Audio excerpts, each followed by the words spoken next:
কথা মিলে কি? আপনারা কথা আমার বুঝতে পারছেন? আপনার মূর্খতার কারণে, আপনার অশিক্ষিততার কারণে আপনার ছেলে আজকে কর্মচারী খেটে বেড়াচ্ছে শুধুমাত্র আপনার কারণে। ছেলের বয়স 9 বছর, ওকে কাপড়ের দোকানে রাখতে হবে কে বললো? ছেলের বয়স আজকে 10 বছর, ওকে ছেলের বয়স 10 বছর, ওকে চায়ের দোকানে কাপ ধুতে হবে কে বললো?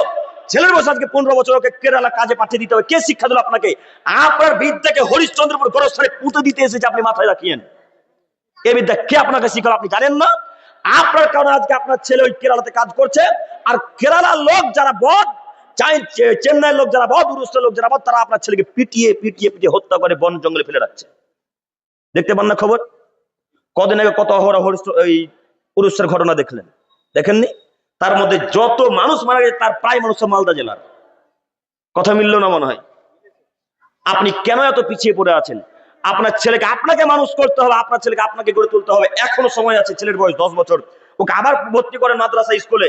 ছেলের বয়স আজকে 15 বছর, ওকে আবার ভর্তি করেন স্কুল কলেজ বিশ্ববিদ্যালয়ে, আবার ভর্তি করে তাকে জ্ঞান চর্চা করান, জ্ঞান শিক্ষা দেন। দেখেন, যদি জ্ঞান চর্চা করে আপনার ছেলে মেয়ে, তাহলে আল্লাহ তাআলা তাদের মান মর্যাদাকে উঁচু করে দিবেন বলে আল্লাহ তাআলা